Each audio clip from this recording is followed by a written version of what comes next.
Hello and welcome to BNTV. My name's Matt Christie and I'm joined by two of my colleagues, Daniel Herbert and Nick Bond. The main issue this week, and it's been a really sad event, was the death of Emanuel Steward. It happened over a week ago, but it's still really fresh in our minds. Dan, we all know what he did, but what impact did he have on the sport? Well, he was a beloved trainer. Outstanding trainer, one of the greatest of all time. Definitely top 10, even higher than that. Also, he's a really nice guy. He's very helpful to people, journalists, even fans. I see him at shows in Vegas doing the commentary for HBO, and fans come up to him and want autographs and talk to him. He'd always talk to them. He never turned anybody away. And so some people, when they become famous, can become too big time. But Emanuel Steward never did that. Yeah. He was always there for the people and the fans. He'd always share a few minutes with them. Yeah, it was. He was a wonderful man, and he was a big friend of our magazine. He'd always help us out when we wanted to speak to him about anything really, and he was always delighted to impart his views to us. Nick, what were his qualities as a trainer? Well, Matt, it was a testament to him that he was often sought out by the big names when they looked for a new trainer. Oscar, Hamed, Cotto. They all looked to Steward when they were at sort of low points in their career, and he helped enhance most of the boxers, and the best boxers he could always find a way to improve them or make little tweaks here and there. Yeah, it was a hired gun, wasn't it? That's what they. Yeah, and he made an impact on all of the people he trained. Yeah, definitely. Dan, there's such a vast catalogue of work, but with whom do you think he did his best work? What was his best achievement? I'd have to say it was in the early days when he had the Kronk gym back in the early 70s onwards, all through the 70s into the 80s. He would take young kids off the street, 8, 9, 10 years old, and teach them right from day one and take them all the way through to an Olympic gold medal like Steve McCrory or a world title like Hill McEntee and Milton McCrory and Thomas Hearns, obviously the big ones. But he would take them all the way through, right from the very beginning, right through to the top level. Yeah, there was so much. We did for this week's issue. We did a web poll, and we asked, and the most popular one. Nick, is it surprising that the most popular one was Klitschko? I think Klitschko's fresh in people's minds, isn't he? Yeah. Klitschko's career crashed, didn't it, dramatically? Yeah. 10 years ago, he was stopped a couple of times, but Steward sort of turned him round. He's made him invincible pretty much. Yeah. He was linked. Lennox Lewis was obviously one of his finest examples. The early days, like Dan said, Hearns. He took these kids from scratch and turned them into world champions and legends. But recently it's Klitschko and Lennox Lewis who are his finest body of his work. Yeah, you can make a case for everybody that he trained, he improved. Even like people forget about Oliver McCall. He was in the corner when he knocked out Lennox Lewis. Yeah. And then Dennis Andrews is often overlooked, the work he did with him. If you consider, where Andrews' career was going after he lost to Thomas Hearns, I think in 1987, and then he really turned that around, and he made the best of quite a crude warrior, didn't he? And that was what he could do.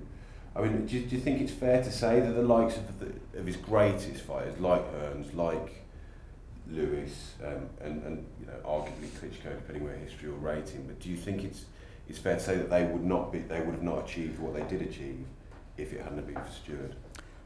I think so, yeah. You look at their records and they haven't achieved other trainers what they did with him. Certainly Hearns. I think maybe he was asked advice for Steward, but eventually Hearns went his own way, boxing on far too long when Steward wasn't really around. But that was Hearns' fault, really. It wasn't Steward's fault. It wasn't. If Hearns was losing fights, it wasn't because of anything that Steward had done wrong. But in terms of what he did with Klitschko, he'd lost a couple of fights before that, and lost the first one with Steward, but that was just the very first fight. He didn't have time to do anything. But since then, he's been unbeaten, and he's got better as well. And normally fighters, often get worse with age, but Klitschko's getting better, which is testament to how well Steward is coaching him, or did coach him. The other thing is that he had a great relationship with his boxers. They all liked him and spoke glowingly of him. That comes across. Yeah, it's not just his boxers. I think it's anybody that kind of came into contact with Manny know that they were talking to, a wonderful man, and we'd just like to pass on our condolences to his family. And may he rest in peace. Okay, we'll move on to Ricky Hatton, who will be the cover star next week. He's everywhere at the moment, Ricky Hatton. I mean, this comeback has certainly captured the imagination.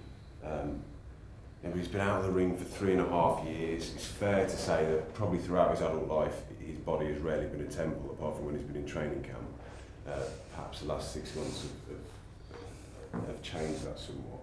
And he's going in tough against a former WBA champion. I mean, how good is Senchenko, his opponent, Dan? Well, he looked really good, really improving all the time until he fought Malignaggi. And he got stopped in a late 11th round, I think it was, later on in Ukraine. That's a really surprising result because Malignaggi's not a huge puncher, and he had a struggle in his last fight. I mean, it was a close one against a decent Mexican. So you wondered just how good Senchenko is really. Was he really that good, or was he just carefully managed? But even then, he did used to train with Freddie Roach. How Roach got time to train him, I don't know, but he did train in the Wildcard gym. Well, normally Freddie Roach wouldn't have complete time wasters in his gym, would he? And Roach used to fly over to Ukraine to work in Senchenko's corner for the big fights. So you think Freddie Roach wouldn't do that unless Senchenko had something worth persevering with. Yeah. So at his best, Senchenko should be a real test for Hatton. Yeah, certainly seems like a tough test from my point of view. I think there's a sorry. No, carry on. There's a lot of question marks around Senchenko because he spent the majority of his career in the Ukraine and not boxing any sort of guys of note. And the first sort of major name that he boxed, he lost to and got stopped by. I don't know. I think the Hattons know what they're doing. He's not a mug, but I think they're confident, aren't they, that they can beat him. So. I mean, looking at British boxing as a whole, I mean, Hatton in his pomp was, there was such fantastic atmosphere at his fights, and his fans would come from, would travel afar to go and watch him. What does it mean to British boxing, in your opinion, Nick, that he's back? Well, it's a huge boost, isn't it? Yeah. You pleased to see him back? You intrigued? Will you be watching? Yeah. I mean, I don't think he was ever going to finish his career with the Pacquiao loss because it was such a chilling knockout. He's taken a few years away and he's decided the time's right to come back. I mean, it's great news for boxing, and British boxing particularly. His motives seem genuine. He wants redemption. Yeah. It's not financial, is it? Nobody expects him to be around for 3 or 4 years. You might have 2 or 3 fights if it all goes well. It should be good. Yeah. I mean, Dan, if we look back through boxing history, there's certainly more unsuccessful comebacks than there are successful ones. How do you think his comeback's going to go? Well, he could even fall at the first hurdle against Senchenko, but unless Senchenko turned out to be not as good as we thought he was, which is entirely possible. But even if Hatton wins this one, he needs to win it convincingly.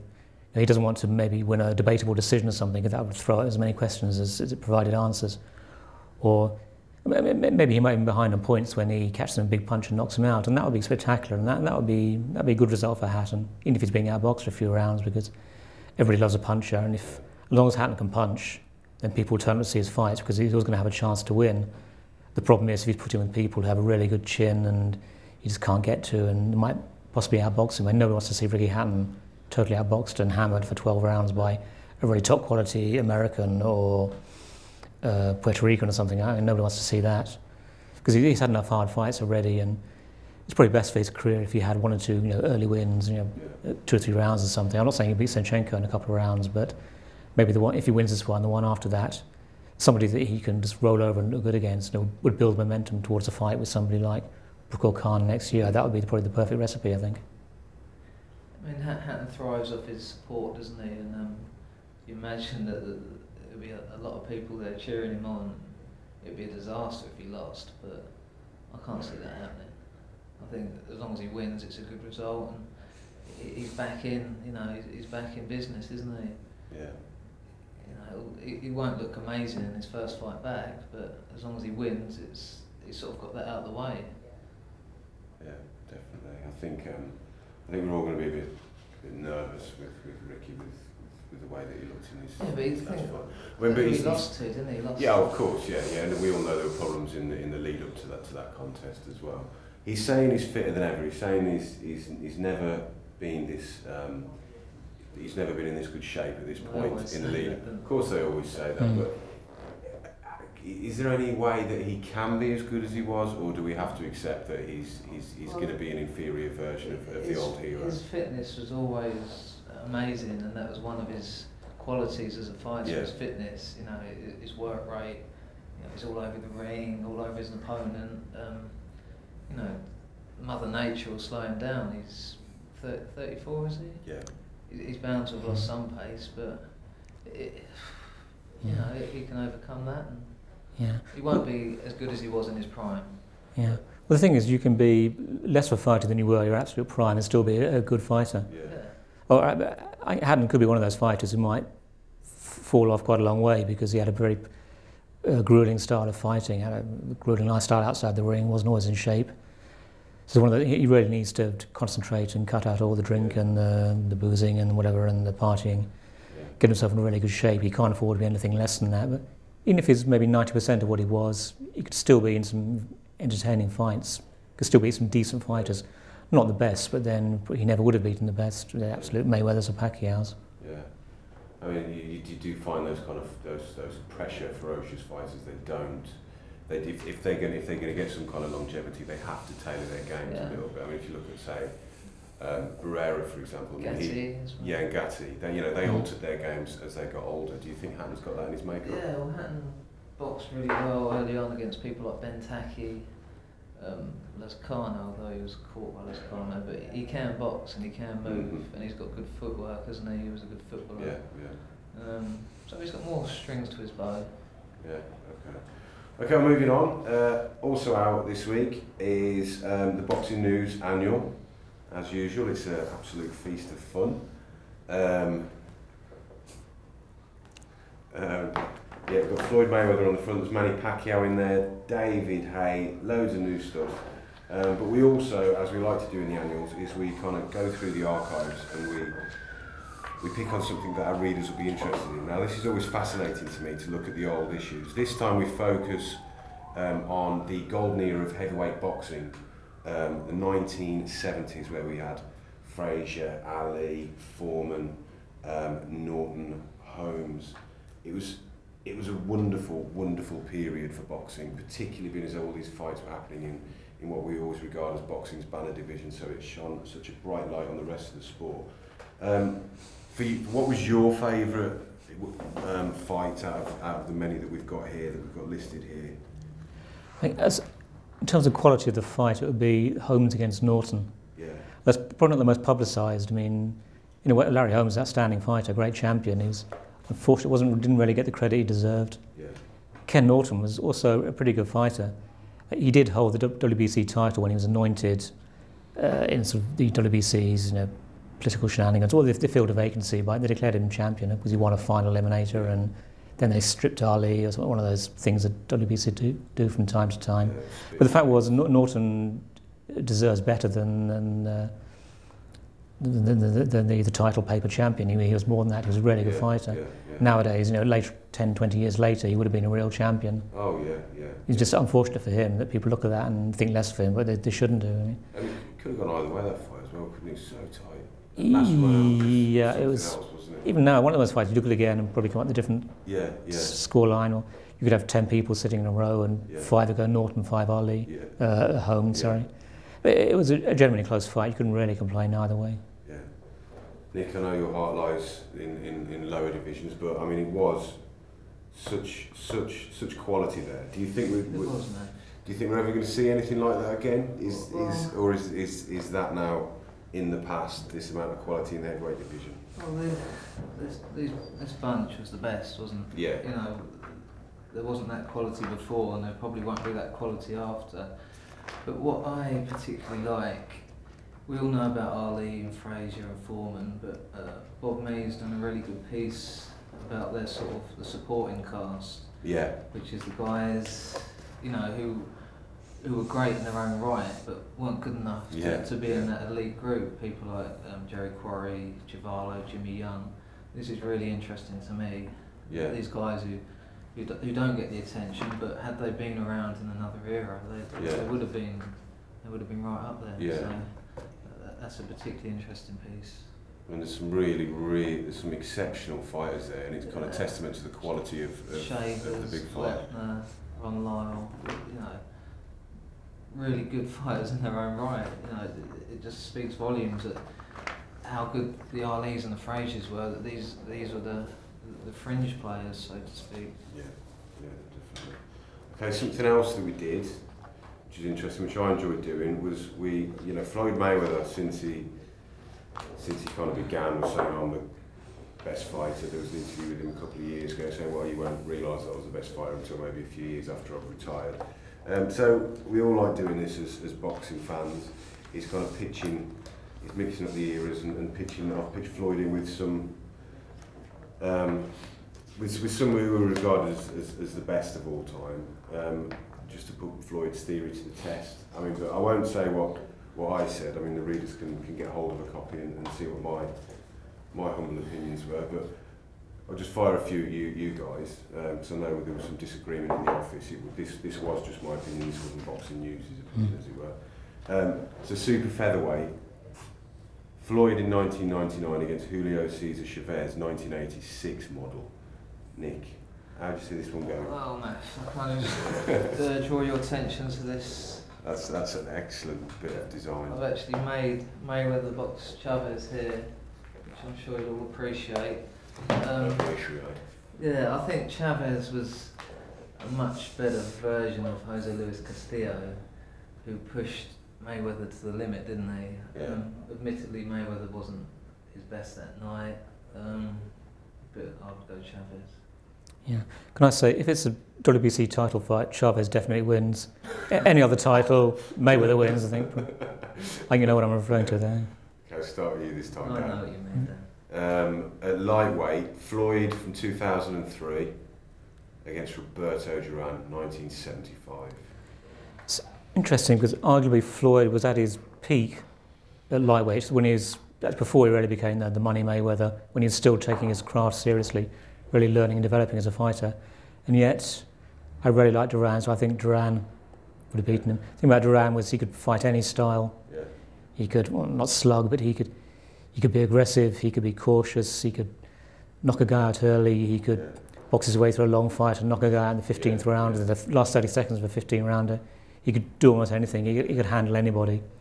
He did lose to Esteban de Jesus early on at a non-title fight when he maybe took it lightly, but he beat him twice in rematches. He's beat him once in 74 before the 75 year you're talking about. So I would have to go Duran. I'm a really big fan of his. Like welterweight, Floyd Mayweather against Pernell Whitaker, Nick? That's a difficult one. Pernell Whitaker of 1992, the Mayweather of 2005. Well, it wouldn't be a slugfest, would it? That would be a unlikely. Slick southpaw, reluctant to get involved with Mayweather, who would probably sit on the ropes, wouldn't he, behind his shoulder.